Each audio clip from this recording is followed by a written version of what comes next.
ye ya nje tuganire kuri aka kantu gatoya. Umviriza imbere yo kurengana, umviriza aka kantu please ndagusabye. Namba uri mu rukundo, namba ufise umutima uri romantique, reka ndagusaba aka kantu tukaganire ko gatoya. Ni minota mikeya, minota idashika ni 5 canke 6, ariko umviriza aka kantu.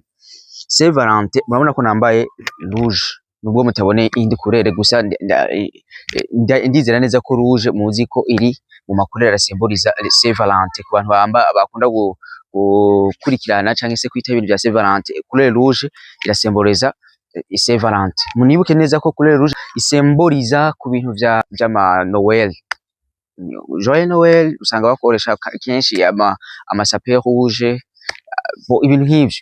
Rero nje tuganire kuri Saint Valentin. Saint Valentin muri no minsi wimirije kuyikora, wimirije kuyihabwa, wimirije kuyitanga. Mbe Saint Valentin iremewe gutangwa canke ntiyemewe gutangwa? Ico ni kibazo ca mbere mbajije, waza kunyishura bitewe nuko wewe ugizene ubikurikirana canke se uvyitaho. Saint Valentin iremewe gutangwa canke ntiyemewe gutanga?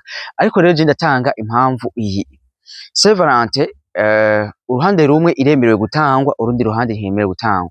Ariko kandi Saint Valentin uyitanga gute? Mbega uzana urya muntu bita Saint Valentin akaba ari we utanga cadeau yanditse ko Saint Valentin?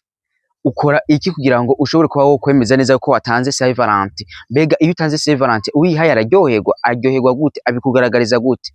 Kurande rwanje mvuze ko Saint Valentin iratangwa, ariko ntutange Saint Valentin urya muntu kuko nta woronka, ntaho wo mukura. Uyitanga kubera ki Saint Valentin kwanza?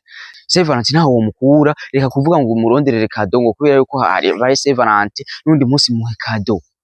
Nuwawe muhe cadeau. Reka kuvuga ngo no, sinabitahuye yuko bavuga ngo ugomba utange Saint Valentin gute? Ujya yarapfuye.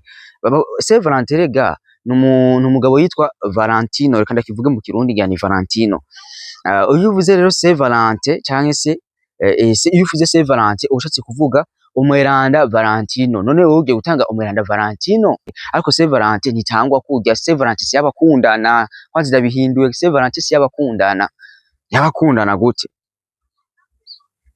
Yabakundana gute Saint Valentin? Hari ikintu rero twiyumvira ngo kwambara ngo rouge blanc, ngo rouge kamani, rouge noir, rouge vert. Aho utanze Saint Claude canke Saint Thomas, ntabwo utanze Saint Valentin. Saint Valentin ku bakatolike, ku bantu b'abakatolike, Saint Valentin jamusi baregera imbere y'urusengero bakagirana bagasenga. None wewe wegeye imbere y'urusengero urasenga biranka, kuko uvuga ngo ugiye gutanga ama Saint Valentin ngo muhure n'urya mukobwa. Muhura kubera ikimano uburonse n'amahirwe rero uburonkeyemo kuja guhura n'abo bakobwa ngo muhe Saint Valentin cyangwa uhure n'umuhungu muhe Saint Valentin. Sinambaye kukwera Saint Valentin, no. Oya, ahubwo nje kukwibira akabanga. Namba utanga umunsi mukuru kurya cadeau kurya umunsi mukuru ngo utanze Saint Valentin. Yitangiye no mu yindi minsi, apana kuvuga ngo ni kubera ari ku munsi wa Saint Valentin.